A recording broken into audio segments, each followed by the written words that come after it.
Welcome to Restoration Beyond the Couch, hosted by Dr. Lee Long. In this episode, Dr. Long interviews Gregory S. Love, managing partner at Love & Norris and co-founder of MinistrySafe and Abuse Prevention Systems. Greg is an expert in legal standards of care related to child sexual abuse and has consulted with numerous organizations, including the U.S. Olympic Committee and U.S. Center for Safe Sport. He teaches the only graduate-level course on preventing sexual abuse in ministry contexts at Dallas Theological Seminary.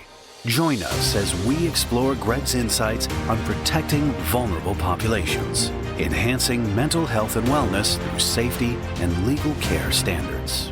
Your path to mental wellness starts here. I want to make sure that you, as our listeners, are aware that the topics discussed in this episode may be challenging or could even be activating or triggering for some. We will be discussing the topic of sexual abuse and, more importantly, prevention strategies. If you or someone close to you has experienced sexual abuse, please be mindful of how this content may affect you. Our goal in this discussion is to provide education for prevention. Well, Greg Love, it is so great to have you on Beyond the Couch. Welcome. Thank you. Happy to be here. How did this amazing organization come about with your legal background, with your experience? Tell us where this came from. Yeah, and probably, of course, as you know, MinistrySafe is an organization that's designed to provide prevention resources to child-serving organizations, churches, camps, schools, nonprofits, youth sports organizations, but it's a full suite of resources, services, trainings. But it all arose not because someday I decided, there's a great need and I want to serve that need. It backs up about 3 decades into my wife, who's my law partner, Kimberly. Kimberly and I were litigating sexual abuse matters. Okay, now, even then, that wasn't our design. It wasn't our intention. And it all started with Kim representing somebody that was a whistleblower, someone who tried to report sexual abuse in 1992 and was fired from his job from trying to report sexual abuse. And as you know, in Texas, you can fire someone for just about anything, but you can't fire someone for trying to comply with the mandatory reporting requirements. Now, of course, back then, it wasn't presumed that all reports were good faith. So as a part of that whistleblower claim, Kim had to find those people that were claiming to have been physically and sexually abused at this organization. And turns out we wound up talking to 49 victims of abuse, covering another 20, 30 years period of time before that with multiple molesters. So it grew into a multi-plaintiff litigation at a time when there was really no such thing as sexual abuse litigation. And so from there, it was. And see, this is where I got to get a little legal on you, so tolerate this. See, as a civil trial lawyer, we're not prosecutors. We're not criminal lawyers. We deal in what are called standards of care. Now, standard of care is a snappy lawyer term for, with respect to a foreseeable risk like sexual abuse, I'm bringing that lens with me to the train wreck. And that lens is standard of care. This is what you should be doing. But when we stand over the train wreck, oftentimes what we find is, this is in fact what you were doing. And see if there's a difference between what you should have been doing to protect and what you in fact were doing. That's what gives rise to liability. We call it negligence or gross negligence. So as civil trial lawyers, we're standing over the train wrecks and ultimately standing over hundreds of train wrecks as this type of practice began to morph after people found out about the successful result we had.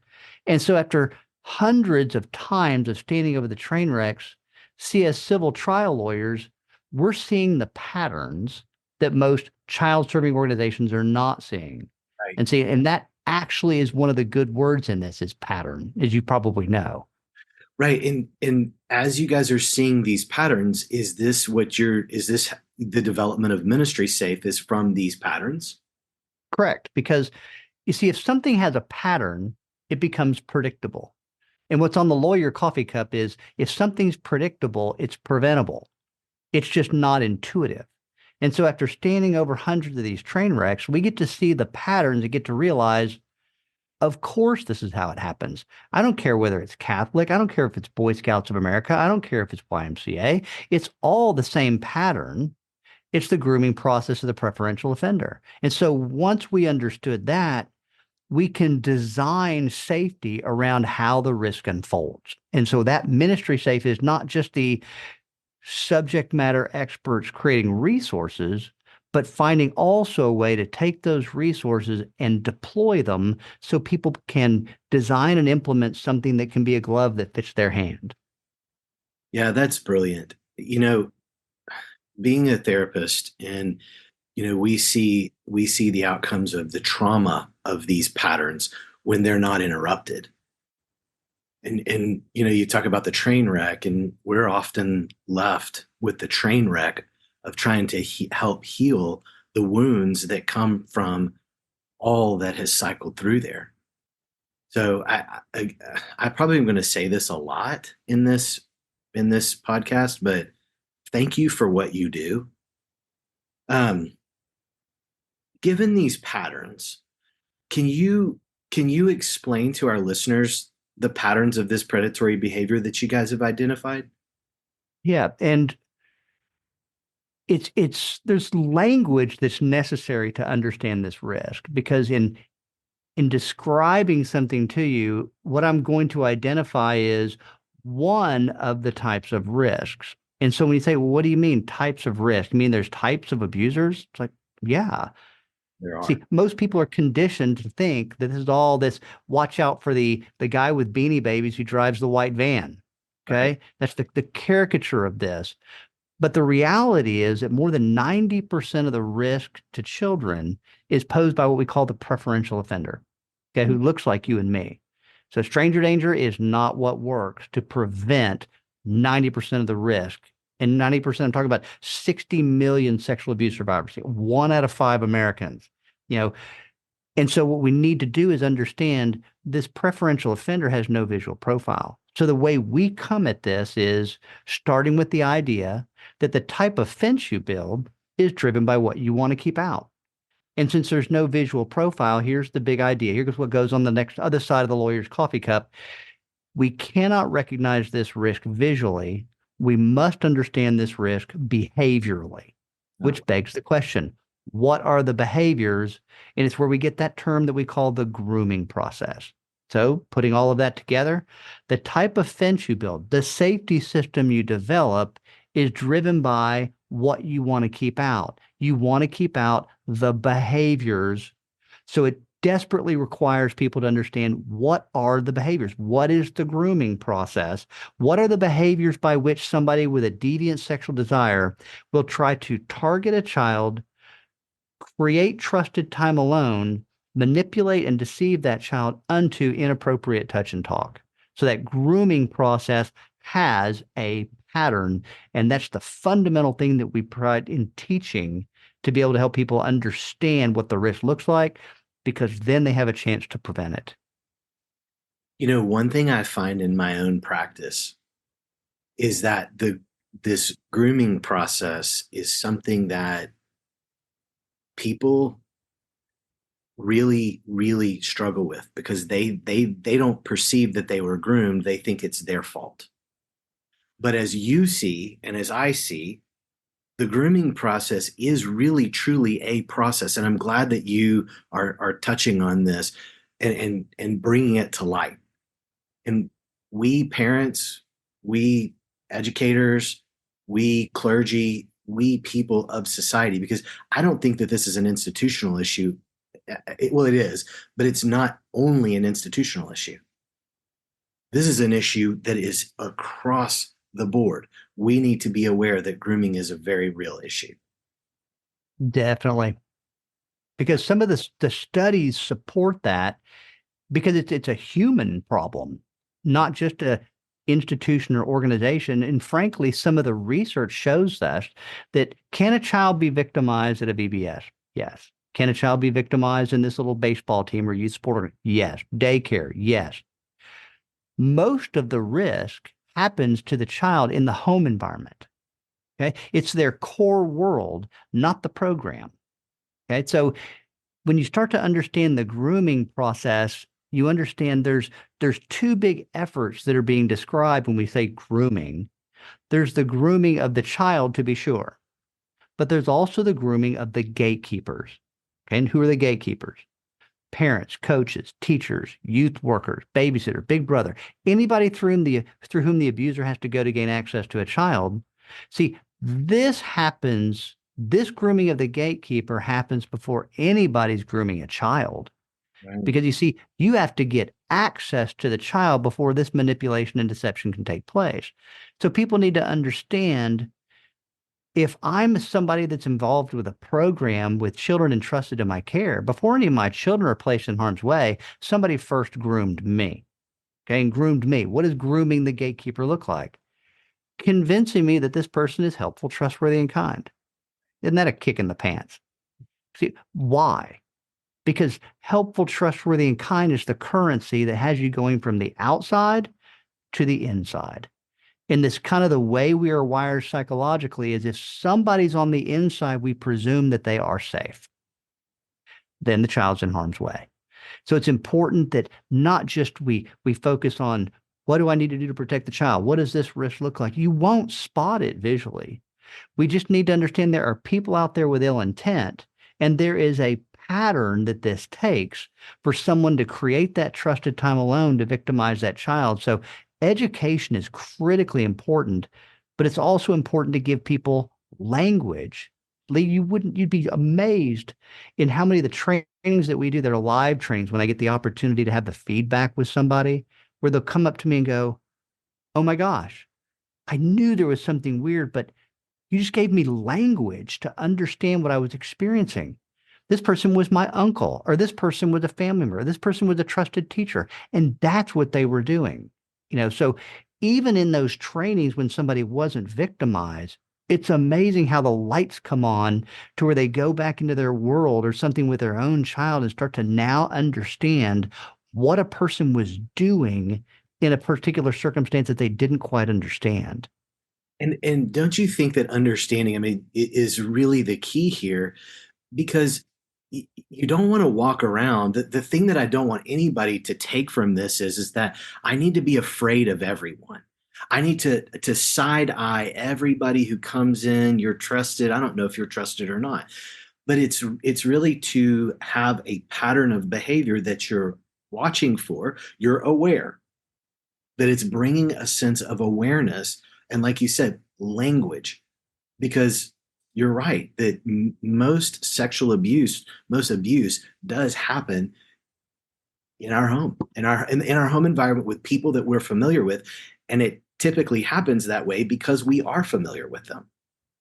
I mean, Yeah. And this idea of being afraid, like there's a predator behind every tree, or some idea that just, it makes me anxious. I just want to get bubble wrap and duct tape. It's like, that's a wrong response to this. The right response is just to understand our environment's just broken. Okay, there are some people that mean to do harm. And rather than going around and trying to find some commune or some bunker, because by the way, the predators are in the communes too, is just to understand this is what the pattern looks like. So I've been on a school board. I'm a parent. I've been involved in student programming, and I never did that out of fear, because now I have an education. I have an understanding of what this risk looks like. So what does that mean for me? First, I need to know thyself. Okay. How would I otherwise have been predisposed to assisting somebody to victimize a child? I operate under the guise that if someone is helpful, trustworthy, and kind, they've got to be safe. That's the first breakdown, Lee. Helpful, trustworthy, and kind does not equate to safe. Okay, Jerry Sandusky, I'll bet he was the most helpful dude in Pennsylvania. Okay, Larry Nassar, oh, he was really helpful to young gymnasts. Helpful doesn't mean safe. So what I need to understand is, I'm always going to have my guard up. My eyes are always going to stay open. If you convince me you're helpful, trustworthy, and kind, great. Come into my world and be helpful, trustworthy, and kind, but I'm never going to close my eyes. But close my eyes to what? The grooming process of the preferential offender. Okay? If I see the grooming behaviors, I don't care if you're educated, attractive, and articulate. I don't care if you tell me how much spiritual depth you have. I don't care how good you are at that sport. When I see the grooming behaviors, I see it immediately and I respond immediately. So I avoid who I used to be. Oh, you're helpful, trustworthy, and kind. I'm going to drop my guard, close my eyes, and trust you with my child. That's just not the way anybody needs to be living life in this day and age, actually, in any day and age. So, what I do instead, my guard is always up. My eyes are always open. You can convince me you're helpful, trustworthy, and kind. Great. Come into my community and my environment, meet my child. But my barrier never comes down and my eyes never close. That's right. I love that because, again, like you said, we don't need to live in fear. We need to live with wisdom and intelligence, and we need to seek education. So how does someone learn more about this? Okay. When we first developed MinistrySafe, the goal was to protect children and those who serve them in different child serving capacities. Okay. It's equipping organizations that are going to gather children. And some of the feedback that we've gotten over the 4 million people that we've trained over a 30-year period of time is, this training was amazing. I wear a name tag at this particular school or at this nonprofit or at this scouting organization, and that made me a better leader. But I realized it also made me a better parent. Can we share this information with some of the parents at our schools or the parents that are sending kids to our camp? And I thought, well, yeah, the training is still a little bit more of institutionally, this is how you protect children that you gather. But why don't we go ahead and just create a parent training? And so that's one of the things that we've done is a dedicated training that's equipping parents to understand this risk, how to talk to your child, at what age you talk to your child, what things you talk about, what are the things that need to get your radar up when you're starting to entrust your child into camp environments or sleepovers, things like that. So it's a equipping parents to have this information that's necessary so that they can have the knowledge, get their guard up, their eyes open as they shepherd their own little ones. So whether it's the sexual abuse awareness training that we provide to organizations, whether it's the peer-to-peer sexual abuse training or a parent training, we've got a whole waterfront of types of training so that if you want it, we'd love to be able to provide that to you. That is so helpful because, like you said, it's again, I want to keep reiterating this. It is not about fear. I think about, based on what I do, I've heard all the backstories, and I think, people would laugh when my kids were little that you don't let your kids do sleepovers. And I'm like, it's not that I don't let my kids do sleepovers. There's just a lot of caveats around if they get to do them or not. And they're like, oh, are you afraid of the boogeyman? And I'm like, not afraid at all. It's a sense of I've been entrusted with these three kids, and I want to make sure that I have, as you've said over and over and over again, the knowledge and understanding of what I am releasing them to. And you all are providing like you said, a waterfront of wonderful resources to help people walk through the different things that they could be faced with. Trying to raise up these kids. I mean, these are, trying to prevent harm is part of being a parent, I would assume. Would you agree? Yeah, for sure. And so even like when we first started entrusting our child to this basketball camp or into this, day camp or, staying at somebody's house after a certain age, I mean, we'd call that family and say, hey, we'd love to be able to send you this online training link and talk about what's going to be happening in your environment while our child is there. And so it's being wise as to how do you vet some of these organizations? What questions do you ask? Or even if you go to a church before I entrust my child to you, what are you going to do to make sure my child is safe? That's a great question. But parents, you need to know the answer to that question, not just ask it. And so it's knowable, but sadly, the preferential offender is not intuitive. So we're never going to accidentally get this right. Okay. It takes an intentional pursuit of information to understand this risk and then being able to navigate it. Yeah. When you think about like there's so much in the news and it seems to be repetitive. Like it really, to me, it seems like you could take institution out, copy and paste new institution in, take this leader out, copy and paste this new leader, coach, whatever you want to call it in. What how do you all talk about this? How do you all make sense of this? What is something that our listeners can that how do you encourage them, like we've been talking about, not to walk around with this fear and mistrust these institutions? Because I think about the fact that, it hits churches, and then the first thing that happens in people's minds that I hear is, well, church is bad. Well, I don't think church is bad. I think that this person who was in this institution was bad. Or, you hear this coach, well, then all these teams are bad. What's your encouragement to people that are potentially walking through that unsettled space? Yeah, just once again, put your broad brush away. There is no statement you're going to hear from me that churches are bad. You know, camps are good. Nobody is by themselves either good or bad. Whether or not your child is going to be safe from sexual abuse is part of an evaluation of, are you prepared for this risk? So even if I'm going to take my own child, I'm not going as a lawyer, I'm going to ask, what do you do at your camp to protect children from sexual abuse? Okay. And I'm going to wait for the answer. And when I get the answer of someone very well meaning telling me, oh, your kid's going to love it here. We do background checks. We have a child check-in system. We have a 6-month member rule. We have a 2-adult rule. We have video cameras. You're going to make this list for me, but I'm waiting for a particular answer. So after they make that list for me, I know my child is not safe here. Okay. Now that backs a lot of people up. Say, no, wait a minute. That's what my organization does. Right. What are you looking for, Greg, on that list that you did not hear? Thank And you. what I am waiting for is somebody to tell me we're training our people to understand the grooming process of the preferential offender. Because the big idea is you can't reduce a risk you don't understand. And if you don't understand it, you have no fence in place. Okay. Or maybe you have a fence in place to keep away the white band that says free candy on the side. Okay. But that's such a small fraction of the problem.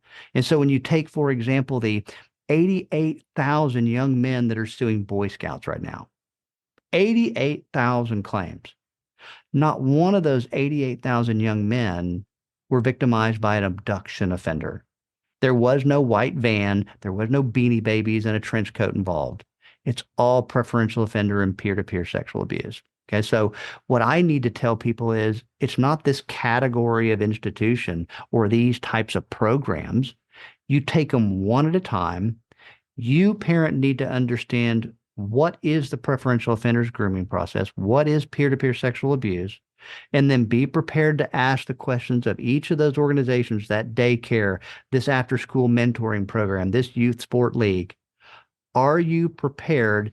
Do you train your people, your stakeholders, your volunteers to understand the grooming process of the preferential offender so that you can see it? Do you have policies and procedures in place that are consistent with that understanding as to what you're going to do to prevent it? And do you have a communication plan in place in terms of internal communication and reporting to the authorities? Those are the things that I'm looking for on a case-by-case basis.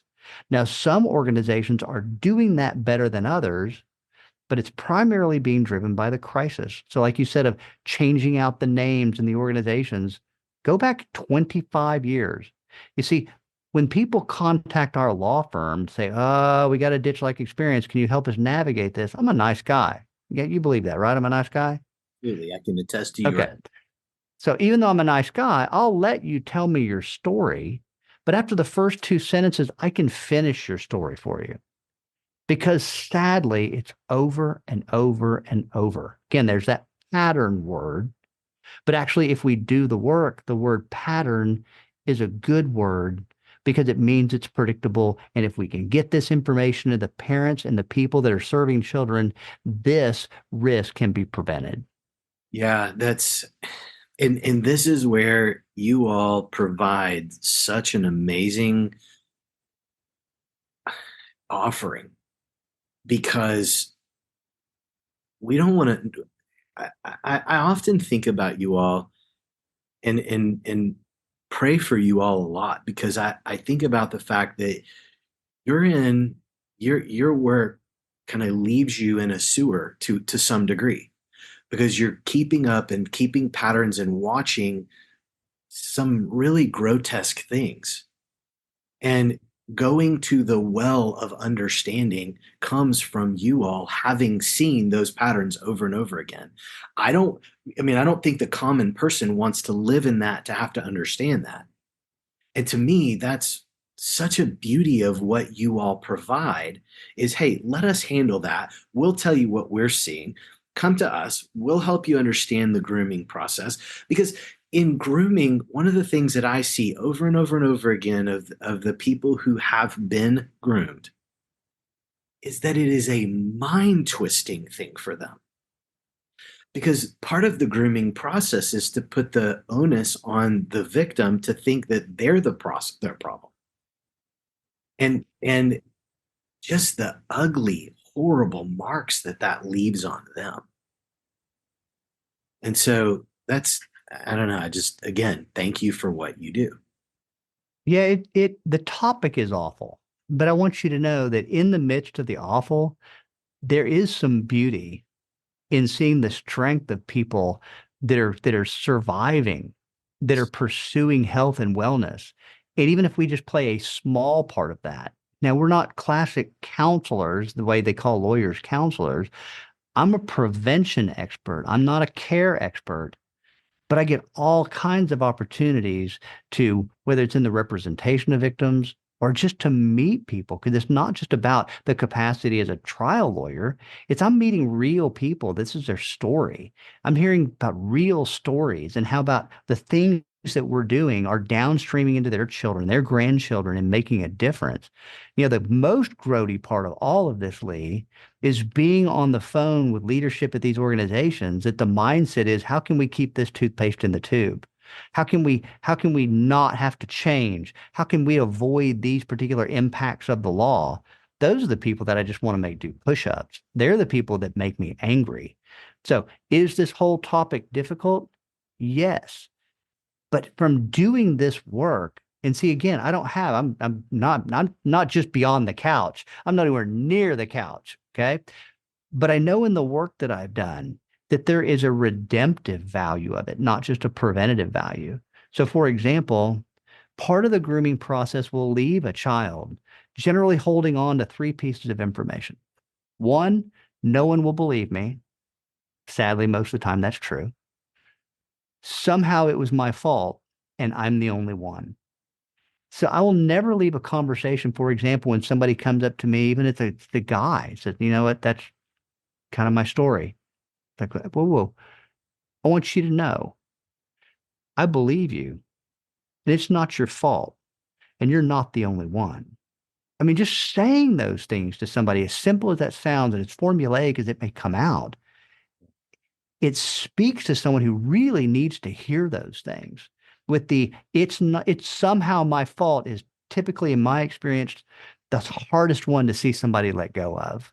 But to even start that dialogue, which might help that person onto a pathway of hope and healing, is a beautiful thing in what ultimately is a dark type topic. Wait, that's true. And you are spot on with the not feeling like they're going to be believed, that is such a space. Even when they understand that they weren't the only one and it wasn't their fault, there still is that space that when they find out that there's other people involved, it's still, this somehow must have been my fault. I somehow must have been involved in all of this, that I somehow bear the weight of this. What's doubly awful about that is you have the abuser convincing of that.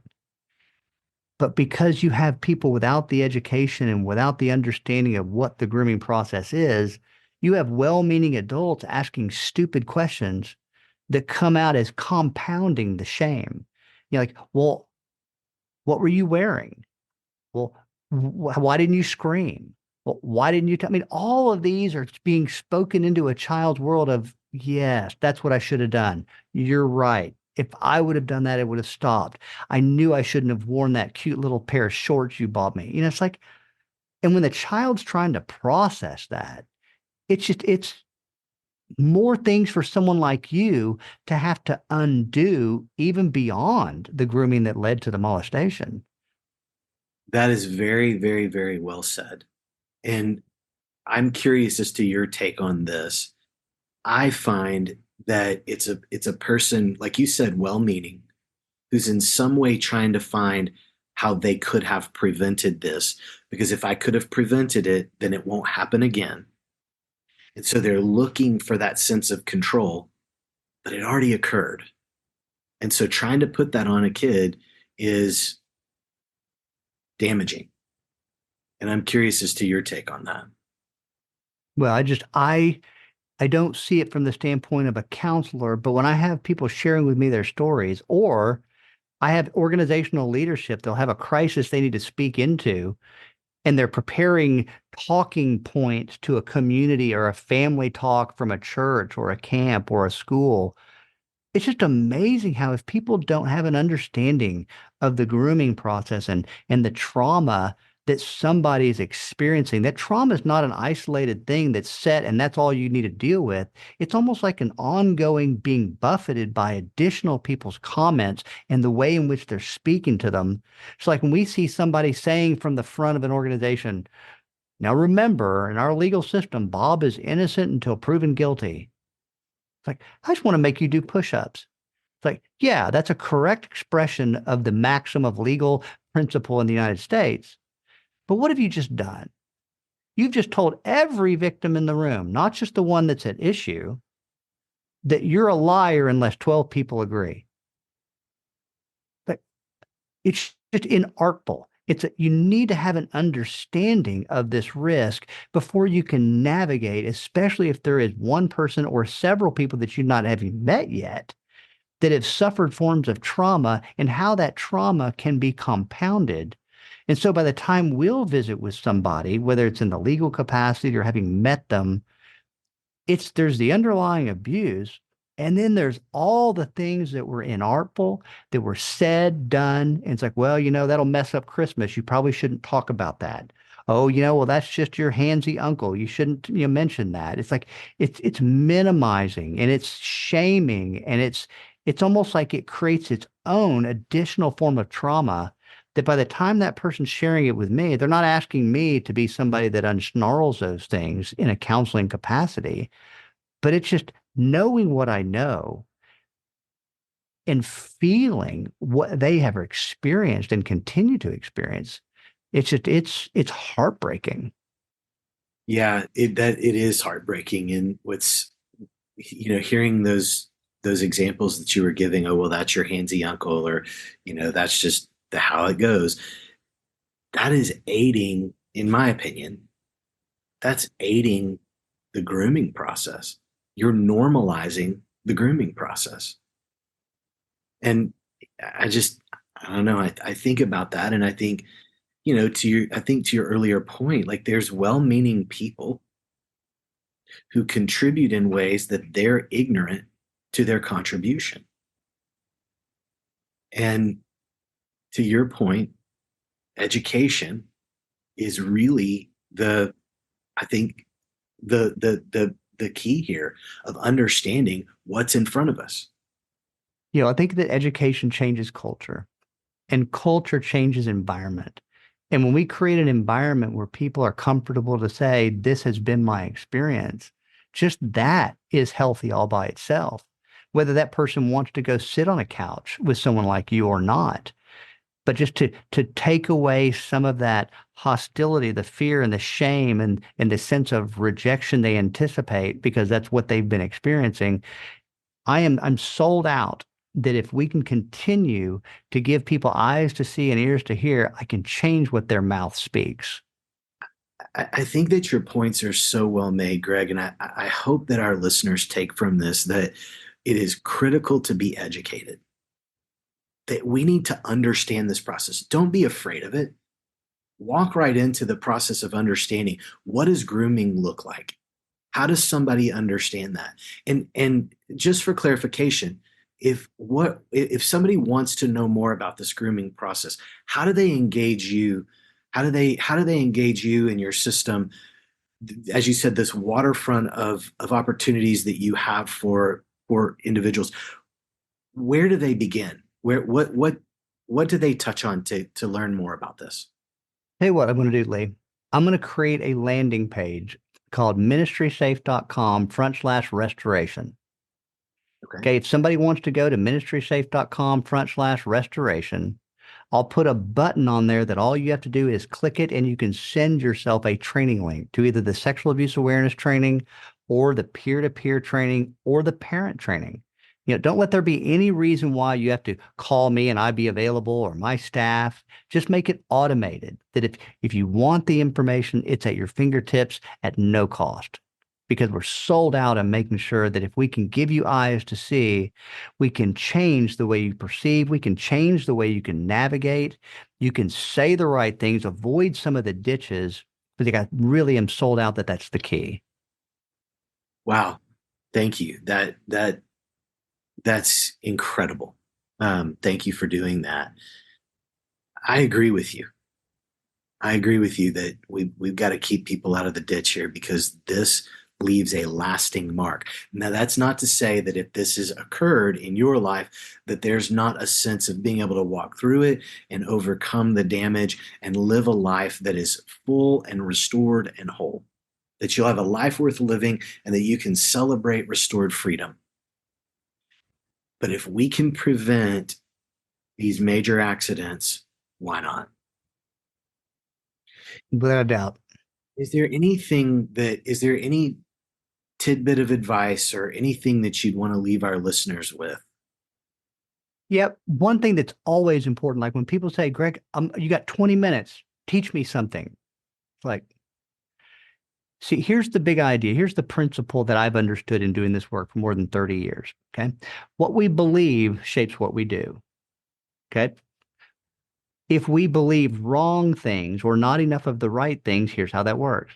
If you believe wrong things, you do wrong things, and it gets you into the pattern of the ditch. Okay. But the opposite is also true. If I can move out some of the bad information, some of the misconception and error, and put in the good information, training, now here it becomes the pattern.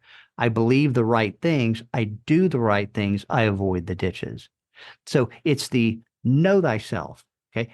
Know that you're probably holding on to errors and misconceptions. This idea that stranger danger is the answer, that I can spot the abuser, or that background checks at this institution is going to solve the problem. It's like, let all of that go and commit to spend an hour being able to put the good information in. And the good information is to recognize what are the facts versus the misconceptions. What are abuser characteristics? What is the grooming process? What are common grooming behaviors? What is peer-to-peer sexual abuse? What is my reporting obligation? An hour. Believe the right things, do the right things. So it's just commit to an hour. If you realize after that, whoa, there's a lot more information that I need to know, given my role, given I have a special needs child, or giving some of these other things, then chase that information. But at least go get the fundamental information to understand what is this risk so that you can understand how you navigate it. Brilliantly stated. Thank you. I just want to say thank you again. I mean, I know I've said it a few times. I'm going to say it for the rest of my life. Knowing you, thank you for what you and Kim do. I see you all as warriors in our culture, and protectors of the least of these, being the children, and being those who need that help being protected. And so I know that you all have meant a lot to me, and the things that you all have done have meant a lot to me and to our family. And again, thank you for that. And I hope that I hope our listeners have taken something from this that they can impact in their life, and that I hope that their takeaway is, don't be afraid. This isn't about fear. This is about learning. It's about education. And I hope that they will, as you've said, know thyself. I always say, show up. Show up. And I hope that they show up for themselves in this. Don't be afraid of it. Show up. So thank you so much for your time, and thank you for all of your wisdom. Anything you want, anytime you want it. Thank you. If you found value in our discussion and wish to uncover more about the fascinating world of mental wellness, don't forget to subscribe to the podcast. Stay tuned for our upcoming episodes where Dr. Long will continue to delve into empowering therapies and strategies for mental wellness. Your journey to understanding and embracing mental health is just beginning. and we're excited to have you with us every step of the way. Until next time, keep exploring, keep growing, and remember to celebrate restored freedom as you uncover it.